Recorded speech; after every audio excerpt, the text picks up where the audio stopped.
Assalamualaikum warahmatullahi wabarakatuh. Kembali lagi di channel Berita Mistis. Untuk kisah kali ini masih melanjutkan dari kisah yang sebelumnya, sebuah kisah yang berjudul Sumiati. Kisah yang ditulis oleh RD Lestari. Dan sebelum kita lanjut ke ceritanya, tekan dulu tombol like video ini dan jangan lupa tekan juga tombol subscribe channel ini dan nyalakan juga lonceng notifikasinya agar tidak ketinggalan cerita-cerita lainnya dari channel ini. Dan buat teman-teman yang pengen membaca langsung ceritanya, nanti silahkan saja kunjungi linknya yang nanti akan saya sertakan di kolom deskripsi. Dan seperti apa untuk kisah kali ini? Langsung saja kita masuk ke ceritanya.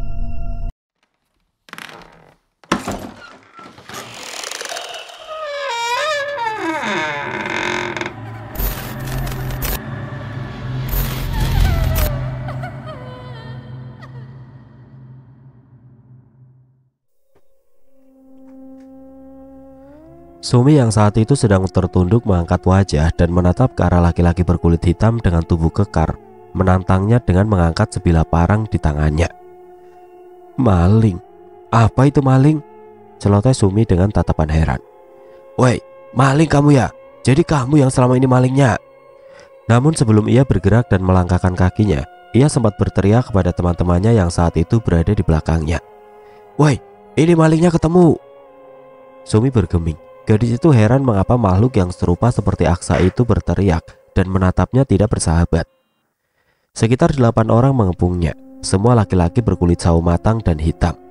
Laki-laki berumur sekitar 30-an sampai 40 tahun itu menatap Sumi dari ujung kaki hingga ujung rambutnya. Akhirnya ketangkap juga kamu. Kami sudah banyak rugi gara-gara cabai yang hilang. Sekarang kamu harus mempertanggungjawabkan perbuatanmu, ancam laki-laki yang membawa parang itu sembari mencengkram lengan Sumi. Sumi meringis kesakitan. Meski ia tidak mengerti apa yang mereka sebut maling, batin Sumi mengatakan jika orang-orang itu akan berbuat jahat padanya. Lepas, siapa maling? Maling itu apa? Hanya satu kali sentakan, Sumi berhasil dengan mudah melepaskan cengkraman laki-laki itu. Mata laki-laki itu membeliak. Begitu juga dengan laki-laki lain yang mengelilingi Sumi. Gila, cewek ini kuat juga, ngelawan lagi. Salah satu dari mereka bersuara.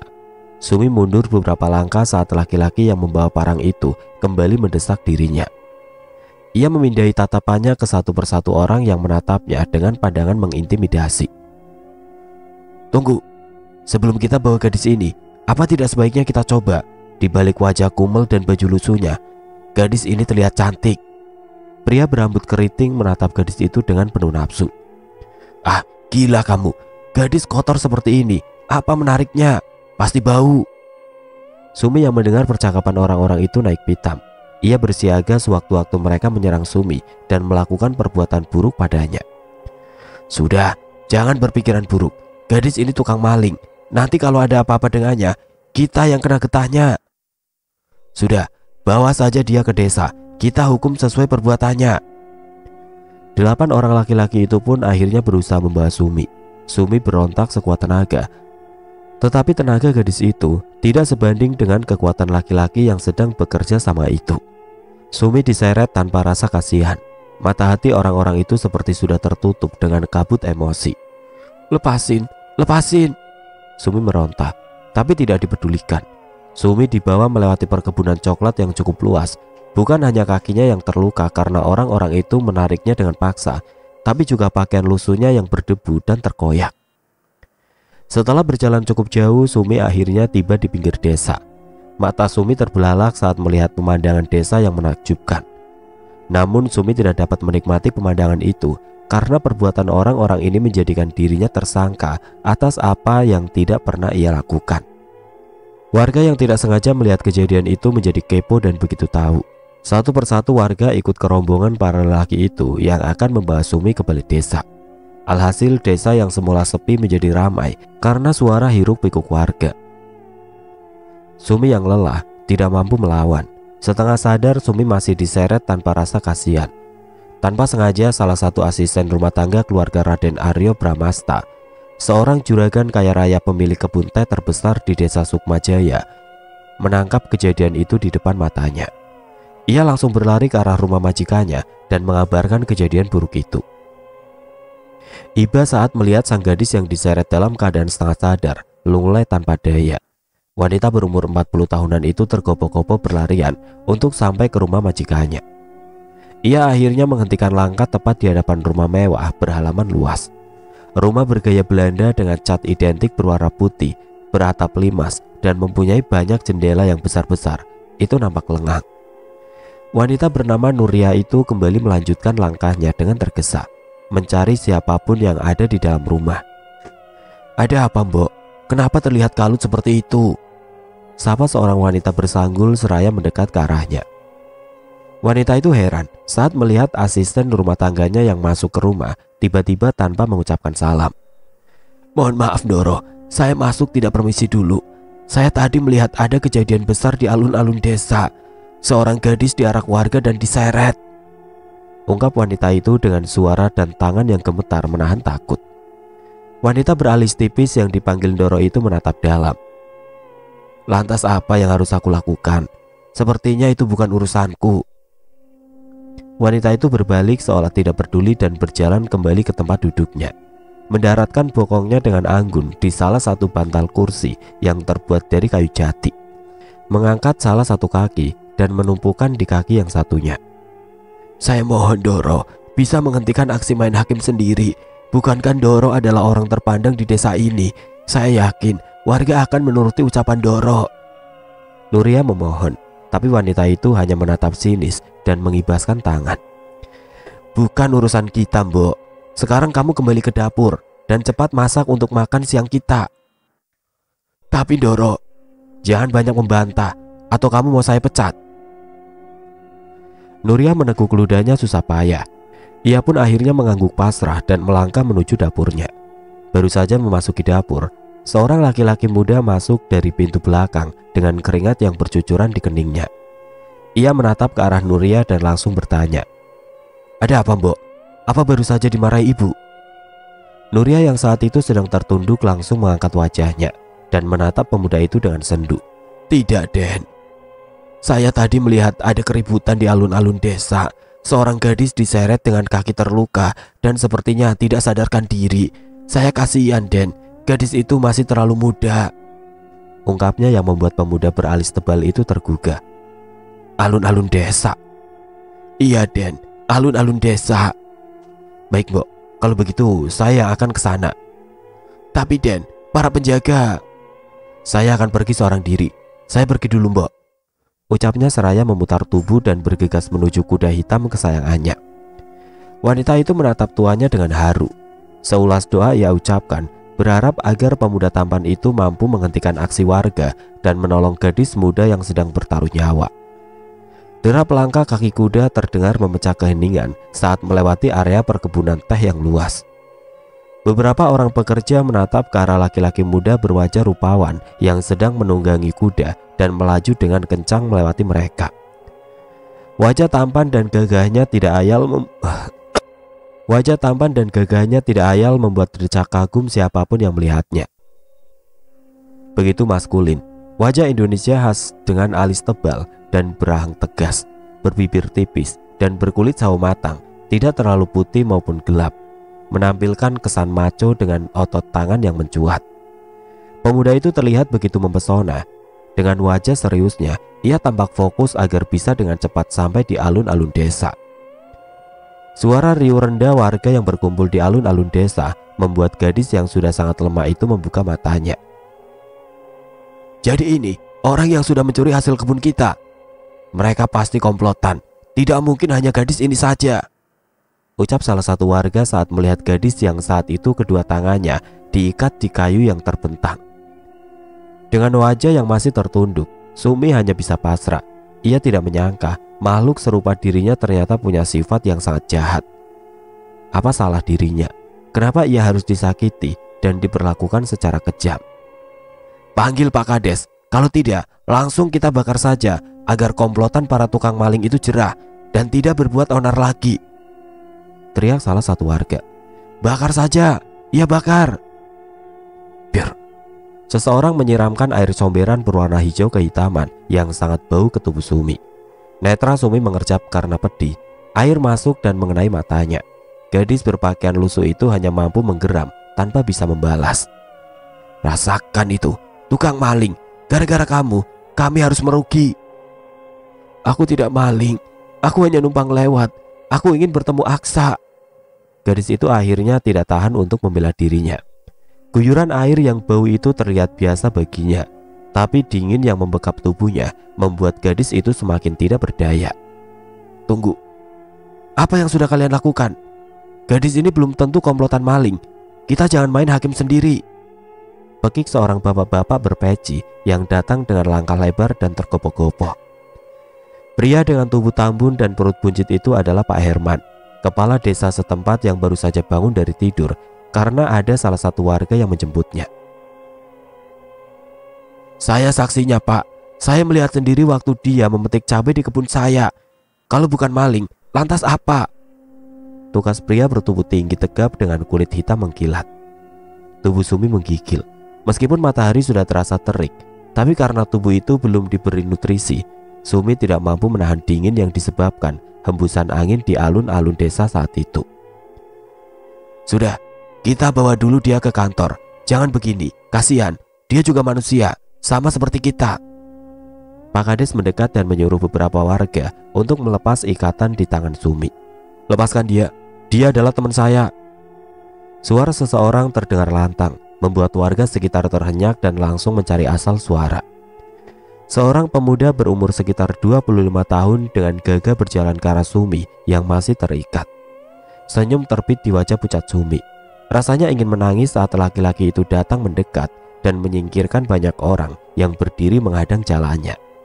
Semua orang melongo melihat tuan muda anak juragan kaya raya yang disegani itu melewati beberapa orang.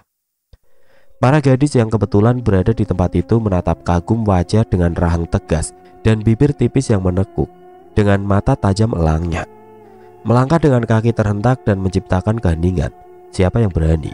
Karena lelaki muda itu adalah pewaris tunggal pemilik kebun teh terbesar di kota itu.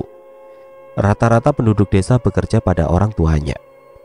Semua gadis bermimpi untuk bisa bersanding dengannya. Paras yang sempurna ditambah kekayaan yang dimilikinya. Orang-orang yang berada di dekat Sumi segera menyingkir, takut dan segan pada Aksa. "Mas Aksa," sapa Pak Kades. Pria yang umurnya mendekati parubaya itu tersenyum lega karena berkat kedatangan Aksa, situasi kembali kondusif. Pemuda berbadan tegap itu menoleh dan dengan tatapan dinginnya ia pun berujar, "Tolong lepaskan wanita ini. Dia bukan pencuri. Pun jika ia memang sebagai pencuri di kebun warga, saya akan ganti rugi." Warga saling pandang. Tanpa mendengar jawaban Pak Kades, Aksa berbalik dan dengan lantangnya berucap, "Siapapun yang merasa dirugikan, silakan temui saya di rumah. Saya akan ganti rugi. Dan jangan halangi jalan saya, karena gadis ini adalah kenalan saya, Raden Mas Aksa Anggabaya." Satu orang pun tidak ada yang berani bersuara melihat amarah di mata Aksa. Sedang Sumi menatap haru punggung lebar si pemilik suara bariton itu. Aksa kembali memutar tubuh. Tatapannya berubah sendu melihat gadis yang masih terikat dengan tubuh basah dan baju lusuhnya. Aksa bergegas membuka ikatan dan menggendong tubuh Sumi yang lemah. Aroma bau yang sangat menyengat tidak ia hiraukan. Dengan gagahnya melewati barisan orang-orang yang menatap heran dan penuh tanya, jantung Sumi berdebar kencang, menatap wajah Aksa dan rahangnya yang mengeras. Aksa pun dengan hati-hati dan lemah lembut mengangkat Sumi naik ke atas kuda peliharaannya. "Pegangan, Samson akan membawa kita pulang," kata Aksa saat ia pun naik ke atas punggung Samson, nama kuda hitam kesayangannya. Dengan satu hentakan kaki kuda itu meringkik dan bergerak memutar. Detik berikutnya derap langkah kakinya memecah keheningan dan berlari dengan kecepatan sedang, meninggalkan kerumunan warga yang hanya mampu menatap heran Sumi dan Aksa yang perlahan hilang dari pandangan. Sumi tertegun saat merasakan degup jantung Aksa kala itu dada bidangnya menyentuh punggung. Rasanya ada yang berdesir dalam tubuh Sumi. Ini baru pertama kali gadis itu rasakan. Punggungnya pun terasa panas dan dadanya ikut berdenyut. Kuda akhirnya bergerak pelan kala memasuki sebuah halaman luas dan berhenti tepat di depan rumah mewah yang sangat besar. Aksa turun dan menyambut tubuh Sumi yang lemah. Gadis itu menolak untuk digendong dan menjejakkan kaki telanjangnya di rerumputan hijau yang tampak terawat. sedikit tersingkat karena rumput gajah itu menggelitik telapak kakinya. Gadis itu tertegun saat melihat rumah yang begitu besar dan pemandangan di sekitarnya. Kebun teh yang membentang luas dan barisan bukit hijau yang tampak di kejauhan. Langit biru dengan awan putih yang berarak menambah suasana teduh dan menyejukkan mata. "Sumi, ayo masuk. Kamu harus mandi dan ganti baju." Aksa mengulurkan tangannya, hendak membantu Sumi agar gadis itu tidak terjatuh nantinya. Sumi terhenyak saat mendengar suara Aksa yang serak tapi terdengar merdu di telinganya. Ia langsung menoleh ke arah Aksa dan mengangguk pelan. Sumi menyambut uluran tangan Aksa dan tertatih mengikuti langkah Aksa masuk ke dalam rumah yang memiliki jendela banyak dan pintu yang besar. Mereka berhenti tepat di depan pintu dan Aksa langsung mengetuknya. Tidak lama, seraut wajah menyembul dari balik pintu dengan mata yang membeliak begitu melihat kedatangan Aksa dan Sumi. "Dan, gadis ini..." "Kenalkan, ini Sumi, Mbok. Tolong bantu Sumi membersihkan badan. Pinjamkan dulu baju Mbok menjelang Aksa beli baju untuk Sumi," perintah Aksa. Baik, Den. Mari Non, saya antar," ucap wanita yang dipanggil Mbok tadi. Ia lantas membantu Sumi berjalan dan membawanya ke kamar mandi. Pemandangan itu rupanya tanpa sengaja dilihat oleh si empunya rumah yang saat itu berada di samping rumah. "Ibu, kamu bawa siapa itu? Dan bau ini..." Wanita yang dipanggil itu tampak mengendus-ngendus aroma yang menguar di ruangan. "Gadis itu adalah gadis yang tadi ditangkap warga. Kenapa kamu bawa ke sini?" Wanita bertubuh kurus itu lalu dengan gesit masuk ke dalam rumah dan mendapati Aksa yang bersiap untuk pergi. "Kamu bawa siapa, Aksa? Dan bau apa ini?" Aksa tercingkat saat suara wanita itu tiba-tiba saja mengejutkan dirinya. Pemuda itu memutar tubuhnya dan mendapati ibunya tengah menatapnya dengan sorot mata penuh tanya. "Dia gadis yang tadi diarak warga, Bu. Gadis yang telah menyelamatkan Aksa hingga Aksa bisa keluar dari hutan dengan selamat." Wanita yang tadi sempat mengibaskan tangannya karena bau tidak sedap itu terdiam. "Benarkah? Kalau begitu, Ibu harus berterima kasih padanya karena telah menyelamatkan putra Ibu satu-satunya." "Di mana dia, Nak?" "Di kamar mandi belakang, Bu." "Baik, Ibu ke sana." Tanpa mendengar jawaban Aksa, wanita berbaju hijau itu melangkah cepat ke arah dapur. Saat ia tiba, pembantunya itu baru saja keluar dari kamar mandi bersama seorang gadis di sampingnya. Ibunya Aksa tertegun saat melihat sosok itu. Gadis itu ternyata wanita yang dipanggil ibu oleh Aksa itu mundur beberapa langkah. Matanya melotot menatap Sumi yang saat itu hanya memakai kain panjang sebagai penutup tubuh. "Doro, mohon maaf. Ini saya disuruh Den Mas Aksa." Mbok Nuria menunduk takut saat melihat mata wanita itu yang membesar, seolah hendak terlontar keluar. Ya, silakan pakaikan dia baju yang layak," perintahnya seraya membalikan tubuh dan pergi begitu saja. Mbok Nuria menatap majikannya heran. Wajah ketakutan terekam jelas saat Ndoro Ayu Nilam Winangsi berlalu dengan tergesa-gesa seperti melihat hantu. "Ayo Nduk, ganti baju di kamar Mbok," ucap Mbok Nuria. Ia dengan lembut membawa Sumi ke kamar sederhananya yang ada di daerah dapur dan tidak jauh dari kamar mandi. Sumi mengikuti Mbok Nuria tanpa banyak bicara. Gadis itu sempat menatap kamar Mbok Nuria yang hanya terdapat satu tempat tidur berukuran sedang dan sebuah lemari kayu berukuran tinggi 1 meter yang hanya ada 2 pintu tanpa ukiran serta sebuah meja rias sederhana dengan kaca lebar. Mbok Nuria lalu menyuruh Sumi untuk duduk di ranjang tempat ia tidur. "Kamu duduk dulu ya, Nduk, biar Mbok cari baju yang pas dan melek untuk kamu," ujarnya dengan senyum tipis yang membuat hati Sumi terasa hangat. Sumi menatap wanita parubaya yang sedang membelakanginya. Tangan tuanya yang mulai keriput memilih-milih baju di dalam lemari. Gadis itu menatap punggung wanita itu dengan perasaan sedih, teringat pada punggung ibunya yang ia tinggalkan. Rasa rindu itu tiba-tiba menggelayut di dalam hati Sumi. Dalam sekejap ia menepis perasaan takut kepada sosok yang ia tangkap malam itu di dalam alam sadarnya. Sosok mengerikan berbulu lebat dengan rambut panjang dan dada yang nyaris menyentuh perutnya. Sosok bermata merah dengan taring yang mencuat dan tubuh yang besar. Rasa takut itu menguap begitu saja, berubah menjadi perasaan sesal yang kian membuatnya merindukan sosok ibu yang selama ini telah merawatnya. Apalagi saat Mbok Nuria menyebutnya dengan sebutan Nduk. Sumi melihat sosok ibunya. Gadis itu tertunduk, meremas spray batik berwarna coklat dengan motif bunga dan daun lebar yang saat ini didudukinya. Matanya berembun dan berkaca-kaca. Bulir bening itu jatuh tanpa mampu ia tahan. Dadanya terasa sesak dan ia sulit untuk bernapas. "Ibu, maafin Sumi, Bu." Batin Sumi yang diiringi isakan pelan. Wanita yang saat itu sedang memilih-milih pakaian tiba-tiba menghentikan kegiatannya saat mendengar suara isakan yang berasal dari belakang tubuhnya. Nuria perlahan berbalik dan mendapati gadis muda itu tengah tertunduk dengan bahunya yang bergerak naik turun. Suara tangisan pun terdengar lirih darinya. Wanita itu khawatir dan langsung mendekati Sumi, duduk di sebelahnya. Sumi, kenapa, Nduk?" Nuria refleks mengangkat tangannya dan menyentuh bahu Sumi yang bergetar, menggosok-gosok pelan untuk membuat gadis itu tenang. Sumi menggeleng pelan. "Mboten napa-napa, Mbok," lirihnya dengan suara pelan nyaris berbisik. "Sum, sabar ya Sum, cerita sama Mbok, tapi sebelum itu kamu pakai baju dulu."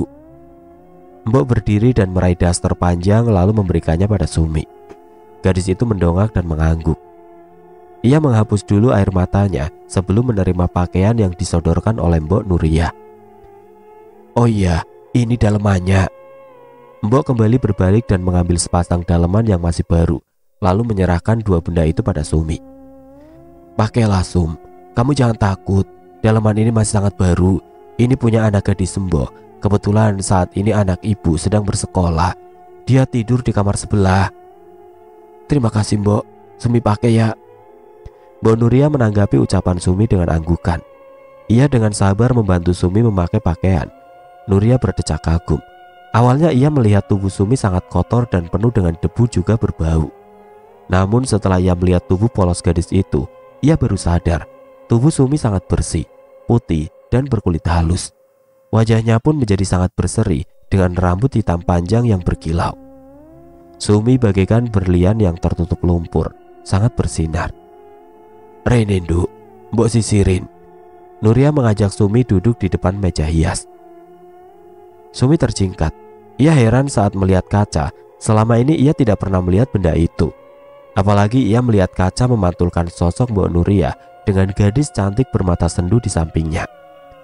Sumi menurunkan pandangannya dan mendapati daster yang ia pakai amat mirip dengan gadis berkulit putih yang ada di cermin. "Kenapa Sumi? Ayo duduk." Mbok Nuria kembali menyuruh Sumi untuk duduk, tapi gadis itu menggeleng pelan. "Itu siapa Mbok? Dan itu apa? Kenapa ada yang mirip Mbok di situ?"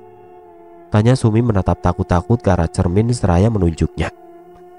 Mbok Nuria membeliak.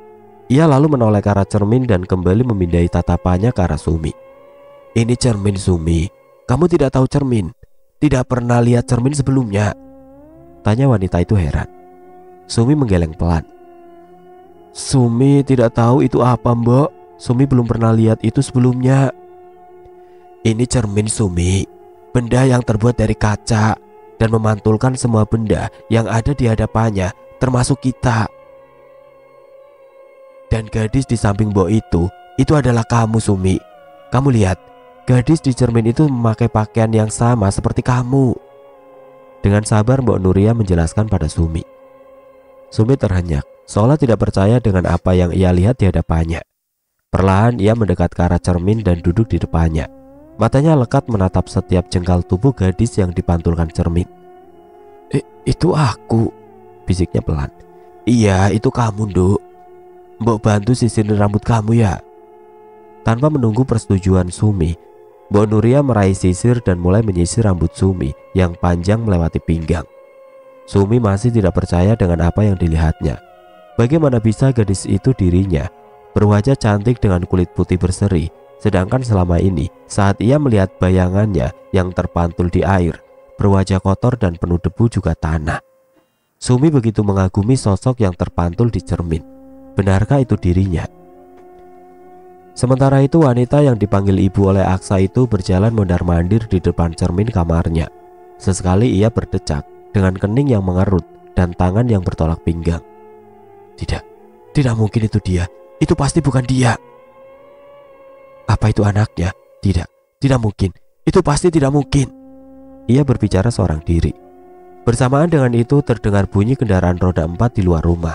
Wanita yang masih tampak cantik di usia tuanya itu bergegas melangkah ke arah depan dan mencari tahu siapa yang datang. Tanpa senyum, wanita itu membuka pintu dan langsung berlari ke arah mobil jeep yang saat itu memasuki pekarangan rumahnya. Seorang laki-laki gagah turun dari mobil dan hendak memeluk tubuh ramping itu. Tapi wanita itu menolaknya. Ada apa sayang? Kenapa wajahmu terlihat gusar? Tanyanya saat melihat wajah istrinya. Wanita itu tanpa bicara lalu menarik suaminya ke tempat lain dan berbisik.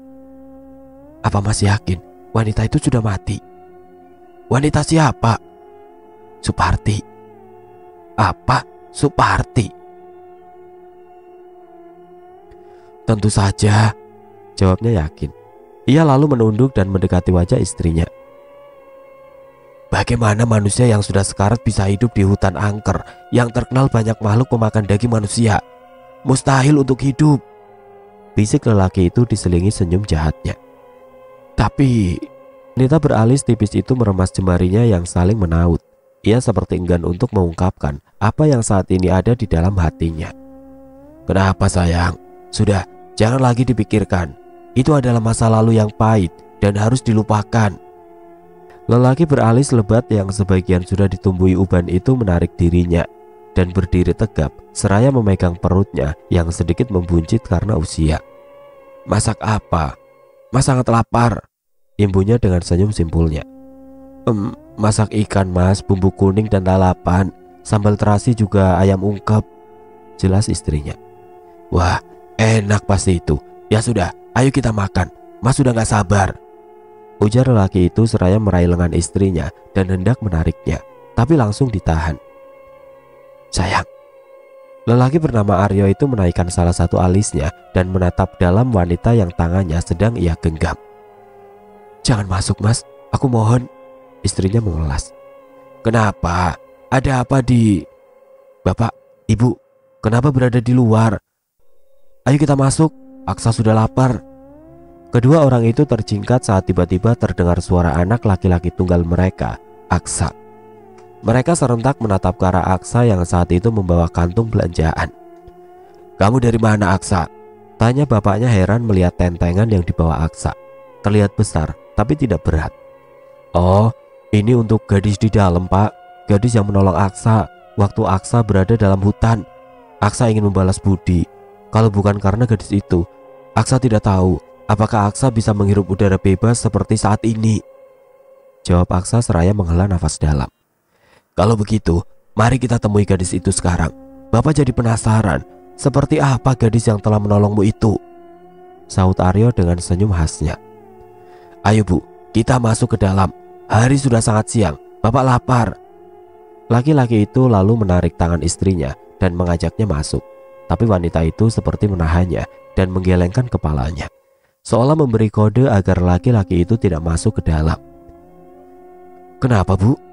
Tanya Aksa yang melihat keanehan pada ibunya. Ah, tidak apa-apa nang, jawabnya terbata. Wanita itu tampak kikuk dan berusaha menghindari tatapan Aksa yang menyelidik. Ya sudah, kita masuk sama-sama ya, ajak laki-laki yang dipanggil Aksa bapak itu. Sembari menggandeng tangan istrinya, wanita bernama Nilam itu terpaksa menurut dan mengikuti suami dan anaknya masuk ke dalam rumah. Mereka lalu melangkah menuju dapur, di mana Nuria, si pembantu dan Sumi sedang mempersiapkan hidangan untuk makan siang. Tuan Aryo, si juragan tanah dan pemilik kebun teh terluas itu langsung duduk dan menatap hamparan makanan enak di hadapannya. Sementara itu Aksa mendekati Sumi yang saat itu sedang mempersiapkan piring untuk makan. Ini Sumi, pakaian untuk kamu. Aksa dengan lembut menyerahkan kantong belanjaan itu kepada Sumi. Gadis itu menoleh dan mendongak. Saat mereka saling bersitatap, Aksa seperti merasakan getaran hebat di dalam dadanya. Cantik, jerit hatinya saat melihat mata Sumi yang bulat dengan wajah yang putih bersinar. Bibir berwarna pink alami, sudah tidak pucat dan tubuhnya pun bersih, juga wangi. Tuan Aryo yang saat itu melihat ke arah Sumi menautkan kedua alisnya. Penasaran melihat paras gadis yang saat itu sedang memunggunginya. Ia menatap begitu dalam dan lekat. Sedang Nyonya Aryo hanya menunduk dan tidak berani menatap gadis yang saat ini sedang berada di samping anaknya itu. "Aksa, terima kasih," ucap Sumi hati-hati. Ia pun menundukkan pandangannya saat merasakan sesuatu yang lain di dalam hatinya. Dadanya tiba-tiba berdebar kencang dan ia merasakan pipinya tiba-tiba menghangat saat ditatap oleh Aksa. Iya, sama-sama. Ayo, ikut makan bersama kami," ajak Aksa. Tapi gadis itu malah menggeleng pelan. Aku tidak terbiasa makan makanan ini," jawab Sumi terbata. Ia menggenggam kantung yang diberikan Aksa dengan kencang. Aksa bergeming beberapa saat, tapi setelahnya ia pun tersenyum dan mencoba kembali merayu Sumi yang saat itu masih tertunduk. "Kamu pasti nanti akan terbiasa. Percayalah, masakan ini tidak beracun. Masakan ini pun baik untuk tubuhmu. Aku yakin setelah kamu makan ini, kamu akan melupakan makan makanan aneh yang kamu makan biasanya," tutur Aksa lembut yang membuat Sumi terhanyut dan akhirnya menurut. Ia berbalik dan melangkah tepat di belakang Aksa, hingga pandangan Tuan Aryo terhalang oleh tubuh Aksa yang tegap. "Duduk di sini ya, makan yang banyak," ujar Aksa saat ia menggeser tubuh dan menarik bangku yang terbuat dari kayu jati berukir kembang melati. Tubuh Tuan Aryo membeku seketika saat paras gadis itu terpampang jelas di matanya. Sedikit pun tatapannya tidak lengah dan berpaling dari gadis yang saat itu duduk tidak jauh dari hadapannya. Susah payah ia menggerakkan kepala ke arah istrinya yang saat itu juga menatapnya. Tuan Aryo menengguk susah payah ludahnya yang terasa menyangkut di kerongkongan. Jakunya bergerak naik turun, cemas. Dia, bisik Tuan Aryo pada istrinya yang langsung diangguki wanita yang seolah tahu apa yang dimaksud suaminya. "Ayo, makan Sumi." Aksa dengan telaten menyendokkan nasi dan lauk untuk Sumi. Gadis itu hanya mengangguk pelan. Dadanya bergemuruh, ia bingung harus bagaimana. Ia tidak tahu apa yang saat ini Aksa berikan. Yang ia tahu hanya ikan yang saat itu teronggok di dalam kuah kuning. Sumi menatap isi piring yang diberikan Aksa padanya. Ada nasi, potongan ikan dan sambal serta dedaunan yang menjadi lalap. "Kenapa?" bisik Aksa saat melihat Sumi yang hanya menatap sendok dan terlihat kebingungan. Sumi hanya menggeleng. Ia memang sedang bingung. Ia tidak pernah makan makanan itu dan tidak tahu caranya makan dengan benar. Aksa seperti mengerti. Ia mendekat dan dengan sabar mengajari Sumi. Ia memisahkan daging ikan dengan duri dan mencampurnya dengan nasi. Ia lalu mengajari Sumi untuk memegang sendok dan menyuap makanan ke mulut. Prang! Sendok itu terjatuh dan menimbulkan suara berisik. Tuan Arya yang dari tadi memperhatikan Sumi secara diam-diam merasa heran melihat tingkah laku Sumi. Namun ia tidak bisa menahan kekhawatiran di dalam dadanya. "Bapak duluan, Bapak ada urusan." Arya berdiri dan berlalu begitu saja, menimbulkan rasa penasaran di diri Aksa. "Ibu juga sudah kenyang, silakan dilanjutkan makannya." Nilam pun berdiri dan mengulas senyum getir. Ia pun bergegas menyusul suaminya. Aksa pun akhirnya kembali fokus mengajari Sumi untuk makan. Sementara itu, Nilam yang berhasil menyusul suaminya langsung membawa Aryo ke dalam kamar dan mereka saling menatap, berdiri berhadapan. "Gadis itu kenapa bisa begitu mirip dengan Suparti? Mungkinkah dia..." Sumi, di mana kamu?" "Nah, ini ibu bawakan daging segar kesukaanmu. Ibu baru saja dapat buruan besar, nak." Wanita bertubuh bungkuk itu menatap sekitar rumahnya dengan perasaan yang tidak enak. Ia meletakkan potongan daging paha berbulu yang masih meneteskan darah segar itu di atas meja yang biasa menjadi tempatnya bersama anaknya, biasa makan bersama seraya bercengkerama. Aroma amisnya merebak ke segala penjuru ruangan. "Sumi, nak, apa kamu ada di kamar mandi?" tanyanya dengan suara lantang, tapi tidak juga ada jawaban. Anak perawannya entah kemana. Didera perasaan gusar, ia bergegas ke arah dapur dan ketika melihat ke kamar mandi, di mana hanya ada gentong dan lantai tanah tanpa adanya manusia di dalamnya. Dengan perasaan tidak karuan, wanita tua itu berbalik dan kaki telanjangnya membawanya mengitari dalam dan luar rumah hingga keringat mengucur di kening dan wajahnya. "Sumi, Di mana kamu, Duk? Wajah itu tampak bias. Anak perempuan satu-satunya itu sepertinya menghilang di telan bumi tanpa bekas. Tiba-tiba angin berhembus dengan kencang. Tubuh bungkuk itu perlahan bergerak tegak. Terdengar bunyi keretak tulang bagai terpatah. Mata makhluk itu membesar dan berwarna merah. Wajahnya yang semula hanya mengkerut kini menghitam. Gigi-gigi tajam mencuat dan bulu-bulu mulai memenuhi sebagian tubuhnya. Kuku-kuku panjang tumbuh perlahan di ujung jemarinya. Ia menggeram. Suaranya memecah keheningan malam. Aliran air yang semula tenang berubah menjadi ombak menggulung-gulung dan menerjang apa yang dilewatinya dengan sangat keras. Langit yang semula cerah berubah mendung dan awan hitam berarak menutup bulan yang kala itu bersinar terang. Angin kencang menerjang membawa rintik hujan, membuat suasana hutan menjadi suram dan menyeramkan. Hewan-hewan malam yang semula tenang berduyun-duyun masuk ke sarang dan mencari tempat persembunyian teraman. Sumi, tega kau meninggalkan ibu. Tubuh makhluk itu tiba-tiba lunglai dan luruh ke tanah berumput yang ia pijak. Tangannya yang berkuku tajam mencengkram rerumputan bertanah seraya menundukkan wajah. Urat-urat wajahnya mencuat dengan air mata yang mengucur di ujung mata. Kecewa pada perlakuan anak perempuan yang telah ia rawat dari kecil. Sumi, ibu akan mencarimu. Ibu pasti akan menemukanmu. Flashback 21 tahun yang lalu. Mas, gimana ini? Aku hamil. Liris seorang perempuan muda di samping laki-laki matang berusia 35 tahunan. Wanita berusia 20 tahunan itu menatap intens laki-laki di sebelahnya dengan gusar karena apa yang ada dalam perutnya tidak mereka kehendaki. Kan Mas sudah bilang, pakai KB. Kehamilan kamu itu cuma akan jadi masalah. Harusnya kamu itu tahu. Laki-laki bermata tajam itu mendengus kesal. Ia sempat menuju kasur yang saat itu sedang didudukinya. Kemarin lupa minum Mas, soalnya Mas tiba-tiba datang terus minta. Lagian kata orang kalau campur aja diminum, kalau nggak campur jangan. Jawab wanita bermata sendu itu dengan polosnya. Kamu terlalu polos, Di. Namanya pil KB harus minum setiap hari. Itu kata istriku. Ketus lelaki itu seraya membuang pandangannya ke arah lemari kayu berukir yang ada di hadapannya. Mendengar kata-kata istri, wanita itu langsung merengut. Ia sakit hati saat laki-laki itu menyebut wanita lain dengan sebutan istri. Lagi sama aku saja masih ingat sama yang di rumah. Kan aku juga istrimu, Mas. Cepik wanita itu sembari membuang muka ke arah pintu. Kesal, ranjang berdecit, menimbulkan goyangan kecil saat laki-laki gagah beralis tebal itu berdiri. Sudah, gugurkan saja. Aku belum siap untuk punya anak lagi. Aku cuma ingin bersenang-senang. Cukup saja jagoanku di rumah. Ucapnya sambil merapikan baju kemejanya di depan cermin yang tertempel di lemari. Mendengar ucapan laki-laki itu, wanita muda itu langsung melesatkan pandangannya dan menyorot tajam ke arahnya. Apa? Gugurkan?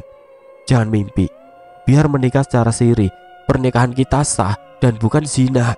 Aku akan tetap mempertahankan bayi ini apapun yang terjadi. Sungut wanita muda itu seraya menyentuh perutnya yang belum buncit. Laki-laki itu melirik ke arahnya dengan tatapan sinis. Binar cinta yang selama ini ditunjukkan pada wanita berkulit putih dan berwajah ayu itu sirna begitu saja, berubah jadi amarah dan kesal. Terserah, asal jangan pernah ganggu hubunganku dengan dia. Kamu adalah kamu. Meski kamu juga istriku, status kalian itu beda.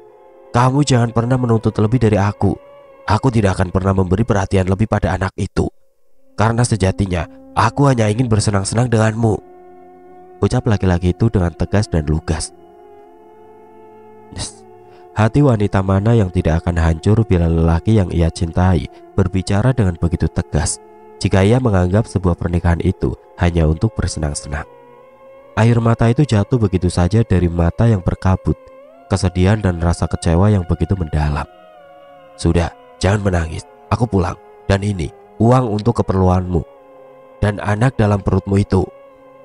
Tanpa basa-basi, lelaki itu melempar beberapa lembar uang di atas kasur dan pergi begitu saja, meninggalkan wanita muda yang tergugu, cemburu dan tertipu. Ampun Doro, Raden Mas Aryo memang sudah menikah lagi dengan wanita di kampung sebelah. Takut-takut pemuda bertubuh jongkring yang merupakan buruh pekerja di kebun tehnya itu berucap. Tangannya dipenuhi keringat, takut salah dalam berbicara. Aku sudah menduga. Sifatnya yang manis itu menyimpan sejuta misteri. Terlalu manis. Ia kira mampu menutupi naluriku sebagai istri. Decak wanita bertubuh kurus dengan mata bulat yang menyorot tajam hamparan kebun teh di hadapannya. Tidak ada tangis seperti wanita lain yang suaminya diketahui berselingkuh dengan wanita lain. Wanita ini malah memikirkan cara untuk membuat laki-laki itu kapok dan membuatnya berpikir dua kali jika ingin selingkuh darinya. Baik, antarkan aku ke rumah dukun Teluh terkenal di kampung sebelah. Aku akan berikan ia pelajaran berharga. Antitut untuk tidak mengambil milik orang lain. Imbu wanita itu dengan tatapan mengintimidasi saat berbalik dan melihat ke arah pemuda cungkring yang hanya mampu mengangguk pelan. Siap, Doro. Sudah kau kantongi informasi tentang wanita itu, bukan? Sudah, Doro. Baik, sebelum kita ke rumah dukun itu, antar aku untuk melihat sosok wanita yang berani-beraninya merebut suamiku. Wanita itu akan menyesal. Geram wanita itu. Tangannya terkepal dengan mata yang menyorot penuh amarah. Wanita itu pun mengajak pemuda cungkring itu untuk ikut dengannya. Melihat dari dekat, wanita yang telah merebut suaminya yang tidak lain adalah ibu kandung dari Sumi, Suparti.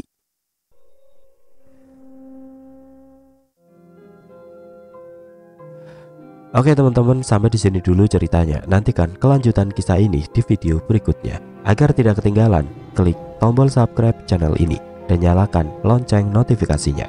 Wassalamualaikum warahmatullahi wabarakatuh.